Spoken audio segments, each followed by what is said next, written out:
I've spent over $3 million on Amazon PPC. And you probably hear that number and you might think that's outrageous. And I agree with you. That's a lot of money. I don't even know how I spent that much money. And I'm going to go ahead and show you guys proof because there's always this misconception on YouTube that if you don't show proof, you're a phony, you're a fake guru, whatever it might be, right? Obviously, I don't care, but here is the proof. So you can see Maverick, a brand that I talk about a lot, $1.2 million, over $1.2 million. You can see Relax Support, just under $700,000. And then you can go ahead and see Factory Laced, which is over $1 million. And again, this is spend. This is not the sales that I'm going ahead and generating from Amazon PPC. This is just spend. So in this video, I'm actually going to go ahead and condense it down and show you exactly what I've learned from Amazon PPC. Because if I'm spending $3 million, it's obviously worth it, right? And you can search back on my YouTube videos. You can see that a lot of my popular videos are actually regarding Amazon PPC. So I hope that you think that I know what I'm talking about when it comes to Amazon PPC, because these are brands that I own. I am not an agency. I don't handle other people's PPC or anything like that. These are all mine. And I've outsourced to agencies before to try and run my Amazon PPC, and I fired multiple of them. Because one, no one is going to go ahead and care for your business as much as you are. And advertising is probably the most vital piece of actually scaling your Amazon FBA brand. So buckle up, you're going to get a lot of information here. But I do want to make one thing clear. In all my past videos, I used to actually go into my Amazon Seller Central account, get into my Amazon advertising console, and actually show you the back end of exactly what I'm doing. I'm not going to do that in this video. And the reason why I'm not going to do that in this video, and you guys are going to hate me for it, is because I've created like a mastermind group. And I feel like it's unfair for me to go ahead and show this type of value for free as far as what I'm personally doing in my businesses, right? And hate it if you want, hate it if you're not. The thing is, people pay valuable information or valuable money for this information. But you're still going to go ahead and get a lot of value out of this. So if you are interested in that mastermind, the course, the people around, people in the actual community, there's going to be a link in the bio. I don't want to go ahead and pitch it, but that's the only thing I'm going to go ahead and say about that. But again, you're still going to get a lot of value because obviously $3 million is a lot of money. So what did I learn? Well, the first thing I learned with Amazon PPC is that there is a funnel taking place, right? And you're going to go ahead and see this funnel right now, which is testing, gathering information, harvest, get rich. And that means more sales equals better ranking. So in turn, we're not basically wasting our money here, right? We're going ahead and spending money because eventually we're going to get organic ranking as well, especially when you first get started. So we're going ahead and using Amazon FBA or Amazon PPC as a flywheel to go ahead and get more information. And again, I'm going to try and go ahead and just do one take. I hate going ahead and editing these type of videos. So if I make a mistake, if I pause, whatever it might be, you guys are going to get the raw, unedited version. And if you hear my dog, I'm sorry, he's outside right now, but he likes to go ahead and bark. But here it is. So what is the first phase of this actual funnel? So let's say you're starting brand new.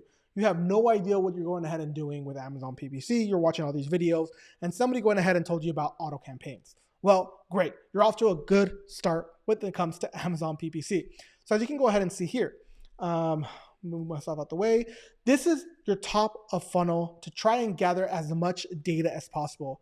You're throwing spaghetti at a wall and finding out what is going to actually stick and work. And within auto campaigns, there are 4 different types of groups. One is close match, one is loose match, one is substitutes, and one is complements. And there is this misconception that I used to always have that close match and loose match are the only ones that actually work because you're gathering keywords, right? Because usually with close match and loose match, you're going ahead and targeting Amazon's going out there and trying to find keywords that are going to convert for your actual product. And for substitutes and complements, they're finding other products to advertise on where you get a sale. I used to always say that close match and loose match is the best of the best, but I've changed my tune because of data that has come out. And there are some substitutes and complements that actually show keywords as well. So what I like to go ahead and do is when I first get started on launching any new product, I always make 4 auto campaigns. I turn 3 of them off and turn 1 of them on, which is a close match, a loose match, a substitute, and a complement that is, an independent campaign. And the reason why I go ahead and do that is because I don't want to commingle different data that Amazon is trying to go ahead and gather for me. Because auto campaigns are going to be, I want to say, the lifeline of your entire campaign structure. And I say that because I don't pause any of my auto campaigns. A lot of people, when you listen to Amazon or information on Amazon, will tell you once you gather enough information, you don't want auto campaigns because they're just going to go ahead and bleed your budget. That's not the case. I've had multiple auto campaigns that have actually been the most spend on my accounts. And I would go back and show you, but again, that's what the link in the bio is for, right? So again, do not pause these ever, because these are constantly trying to go and get you more and more sales. And sometimes you're actually able to get certain keywords that cost a lot, cost per click, and we'll get into all that in a second. You're actually able to get them cheaper here on the auto campaigns. Don't tell me why. That's just how Amazon goes ahead and works. And I also have here, only negate if you know that keyword or product will never convert, right? Because there's all this misconception that you want to go ahead and start negating a bunch of keywords that are getting a lot of clicks and not a lot of sales. My thing is that if there is a golden keyword, I'll use this for example, my shoe cleaner, right? Shoe cleaning kit is probably one of the most vital keywords in my category niche for one of my products.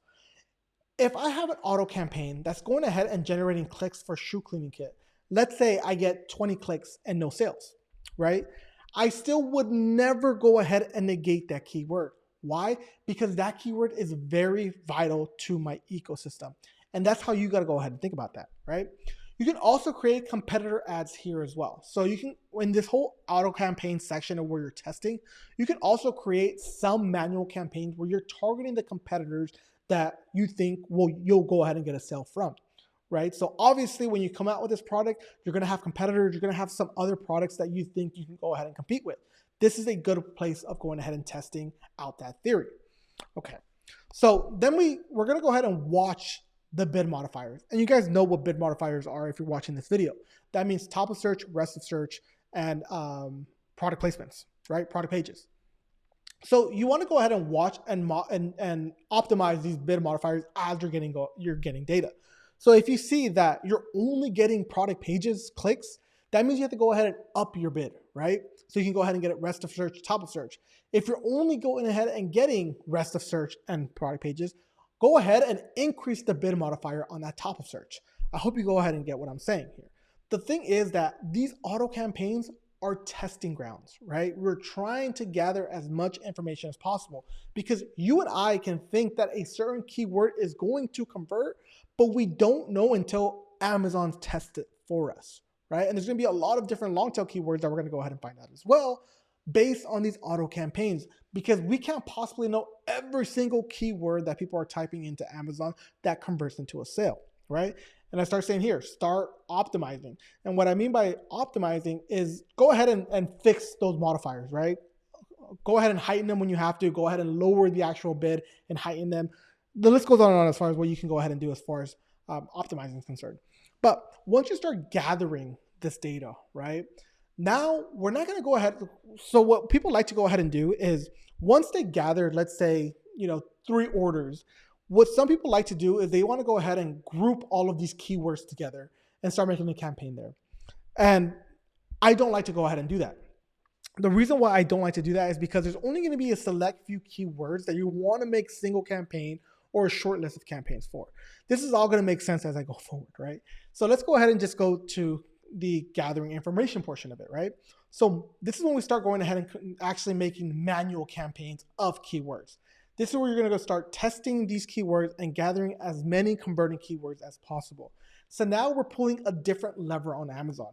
Not only are we pulling the lever of auto campaigns, now we're going to start creating manual campaigns. But there's a few caveats to that.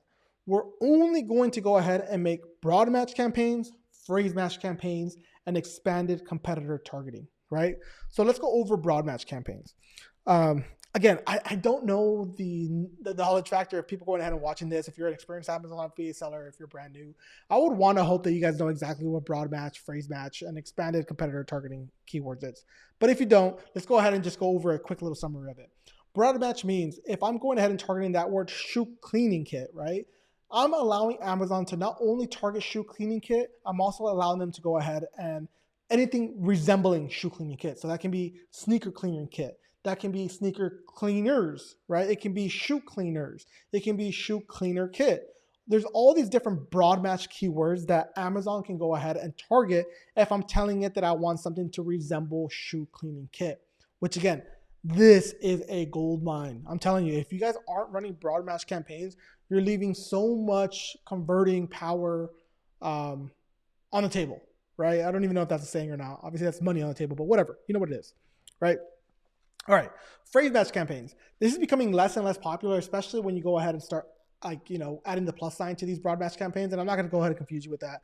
That's a different video for a different day. That's somebody that if you're really, really advanced and you kind of want to get extra strategies, you can go ahead and do that. But phrase matching means that I'm targeting shoe cleaning kit and anything that comes before or after it. But shoe cleaning kit has to be a word that I'm telling Amazon to go ahead and target, right? And then expanded competitor targeting means that I'm expanding not only that exact competitor that I'm going ahead and targeting here in the auto campaigns, but I'm also telling Amazon that go ahead and target other competitors that resemble the competitor that I'm trying to go ahead and target. And that might sound a little bit confusing, but let's say I want to go ahead and target Jason Mark shoe cleaner kit, right? But I want to know anybody else that's going ahead and being related to that specific shoe cleaner. Maybe it's Rejuvenator, maybe it's Pink Miracle, maybe, Crep. And I'm sorry that I go ahead and I'm naming just like different brands. It's just that I've been in the industry of shoe cleaner since 2018 that, I kind of know my competitors inside and out. All right.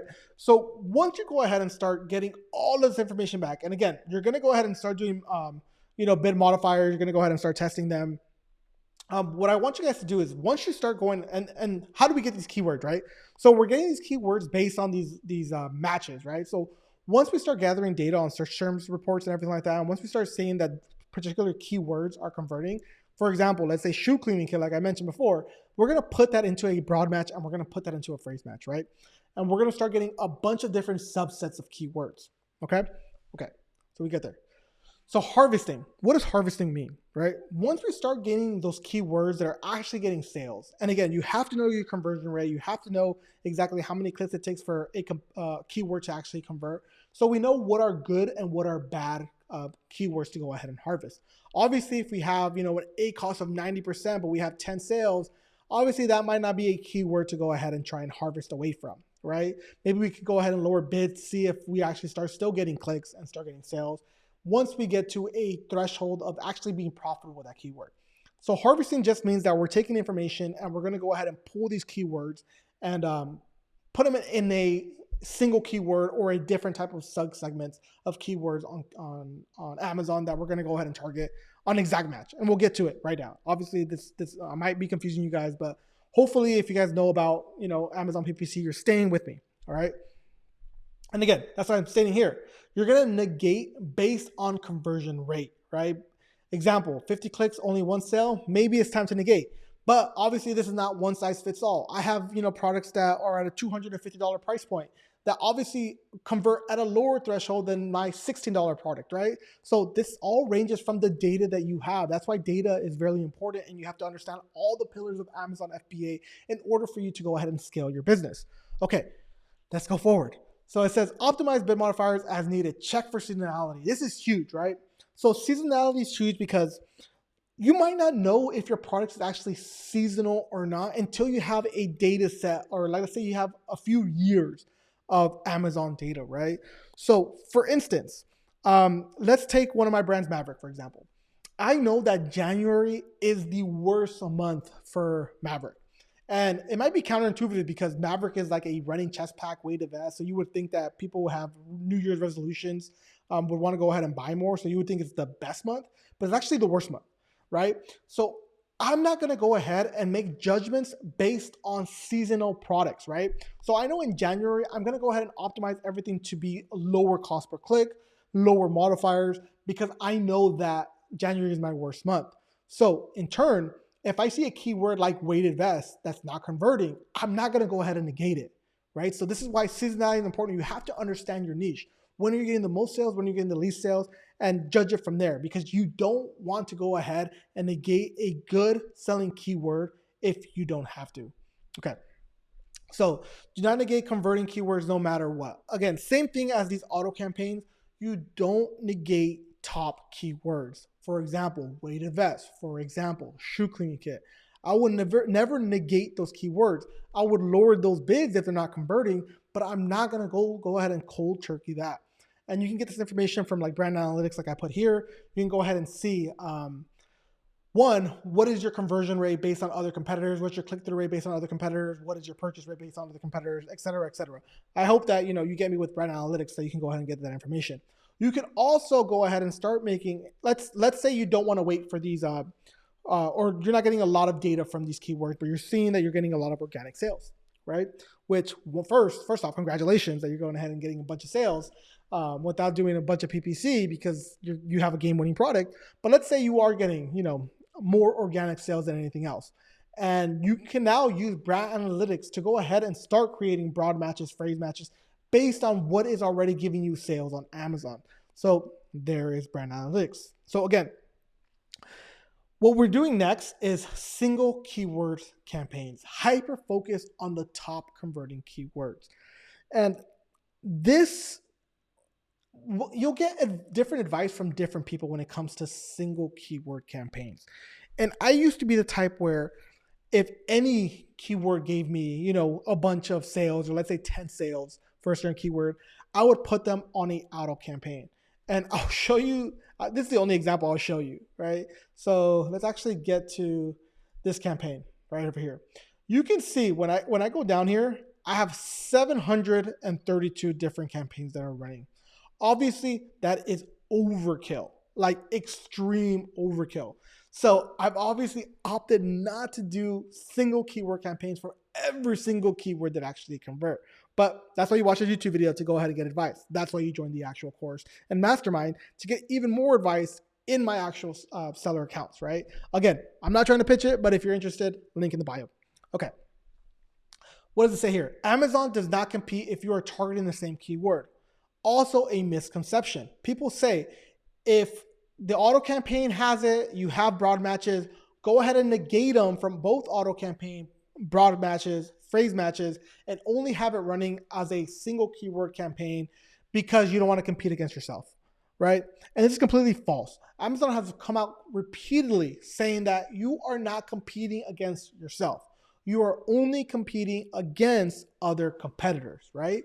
So again, you can choose to not believe Amazon, but based on my experience, they are telling the truth there, because I have a bunch of different campaigns that are targeting the same broad, same phrase match, and I only get impressions or spend based on a certain campaign, right? And this can be different. Maybe one campaign is getting a bunch of spend on product pages, a different campaign is getting a bunch of spend on rest of search, and a different campaign is getting it for top of search, right? So it can be spread out that way. But you are not competing against yourself, okay?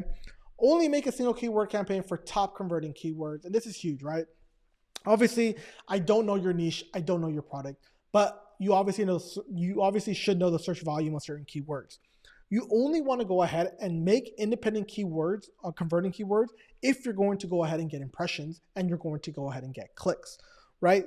So don't worry about shoe cleaning kit for my Yeezys that are 3 years old, right? Don't worry about those keywords. Only go ahead and go after keywords that actually have search volume. Okay, so let's get into it. So this is where the magic happens, but it can get too overwhelming if you have too many. Again, that's what I'm trying to go ahead and say, as far as you have too many keywords in one, on your actual advertising console, right? And then bid modifiers is crucial, and why you do this. So bid modifier, exactly. So what I'm trying to say here is this is the reason why, because bid modifier is going to be a game changer, because now you're able to go ahead and actually use bid modifiers, based on certain keywords. So if you know a keyword does well at top of search, you can go ahead and identify that really quickly. If it's doing better at rest of search, you can identify that really quickly. Again, check for seasonality. And obviously, single keyword campaigns are only for exact matches, or else it can get very overwhelming if you have a broad match, a phrase match of all single keywords, right? Again, it says, do not panic if you do not see yourself at the top of Amazon. Okay, so this is another one, right? So when you're going ahead and doing these keywords here, you might go on Amazon.com, search up a different keyword or search up a certain keyword like shoe cleaning kit, and you don't see yourself at the very top. Don't panic, because Amazon is A/B testing all the time. You are being seen. If you're getting impressions, you can look at that in the back end. You're going to be seen already. So don't worry about if you go online, because people that are going online in California and somebody going online in New York are going to get different people in the top of search placement. So again, don't panic. This is why Amazon goes ahead and does A/B testing and only picks the people that are actually converting for them, right? So check for seasonality if you see ACOS shooting up. Again, same concept as we went ahead and went over previously. You have to go ahead and check for seasonality. So you only do that, you only have that if you have enough data to see what years prior did, right? And then stop worrying about cannibalizing organic sales here. There's a misconception that why am I going to go ahead and bid on a top of search and spend all this money on PPC if I'm already ranked number 1 or 2 organically, right? Again, Amazon is a pay to play type of service, right? Amazon wants people are going to go ahead and advertise people that are converting and making them money. The last thing you want is somebody else going ahead and taking your customer away from you. That is why you have to stop worrying about spending all this money. Like, this money is going to come back to you. People are going to choose you organically. When somebody purchases your product, even if you don't have a recurring type of product, eventually they're going to come back and buy the same product over again, regardless of what product you're going ahead and selling, right? Even if you're selling a dining room set, maybe 5 years down the road, they're going to pick the same dining room set because they loved yours. Stop worrying about cannibalizing your own sales. This is an Amazon game. This is a long-term game. This is why you're building a brand, especially in private label. So again, stop worrying about that. All right, so let's get to it, because I don't want to make this video super long, but here it is. Sponsor brands. This is the last step of your funnel to create a flywheel effect on Amazon. Without top level funnel, you will end up losing money. Okay, so if it's good enough for a single keyword campaign, it's going to be good enough for sponsored brands. And sponsored brands are a good type of advertising strategy. You get a lower cost per click. If it's good enough for a single word campaign, make it a sponsor brand for it. And negating is still key here, because even if you're running an exact match on sponsored brands, I'm sorry to tell you, Amazon's still going to go ahead and target other keywords. And that's just the name of the game with Amazon with sponsored brands right now. Hopefully in the future, they'll go ahead and change that. But for right now, you have to look at the search term reports. You have to go ahead and negate some keywords that, just aren't converting. But again, if they're good enough for a single keyword campaign, they're good enough for a sponsored brand campaign. And right here, you can go ahead and group them together. So you don't have to have single keyword campaigns. You can go ahead and get all the best single keywords and shove them into a sponsored brand campaign and see what Amazon data gives you back. Top search is still best converting for me, but test it for yourself, right? So you can go ahead and do top of search only and like have, negative 99 as far as like what your bid strategy is going to be with sponsored brands campaign. Just test it for yourself before you actually do it. Display is good for retargeting. So sponsored display, I've worked with it before. Obviously, I'm not an expert with DSP or anything like that, because I don't want to spend so much money on an agency that has it or anything like that. But I've realized that DSP or display isn't quite there yet and it's very, very top of funnel is what I'm trying to go ahead and say. So don't worry about, sponsored display here. You're only going to go ahead and do it with retargeting, and usually it's retargeting after 7 days of viewing your product. So that's a golden nugget there. But again, I'm sorry that it's really quickly. I just didn't want to make this video super long, but I still want to go ahead and give you guys value. So again, if you guys are interested in my perspective, this and that, one-on-one coaching, mastermind, getting with people that are like-minded individuals like you, getting to see my back end and seeing my strategies, hit that link below. But if you got any value on this video, again, I'm not trying to pitch you, but I have to go ahead and pitch you just because I have a team around me now, and we have to go ahead and make some sales on this, course that I have now. But again, it's one of the best ones out there. But again, I'm not trying to pitch it. But if you got any value on this video itself, I really would appreciate a like on this video, comment on it to see if these strategies actually work or if I'm BSing you, right? So again, until next time, guys, peace.